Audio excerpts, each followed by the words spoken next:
ଆମ ଦେଶର ସ୍ୱାଧୀନତା ଯେଉଁ ପାଇଛେ ତାକୁ ଆମେ ସୁରକ୍ଷିତ ରଖିବା ପାଇଁ ଆମକୁ ଆମ ବିଦ୍ୟାଳୟ ସାରଙ୍କୁ ପଡ଼ିଥିଲେ ଆମେ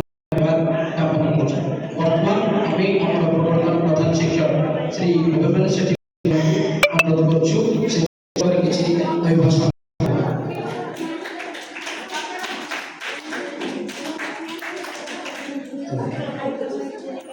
ଆଜିର ଅଧ୍ୟୟନ ସ୍ୱାଧୀନତା ମୋତେ ସାହାଯ୍ୟ ଦାୟିତ୍ୱ ଦେଲେ ତାକୁ କିଛି ଆପଣମାନଙ୍କୁ ଭଲ ଭାବରେ ଉପସ୍ଥିତ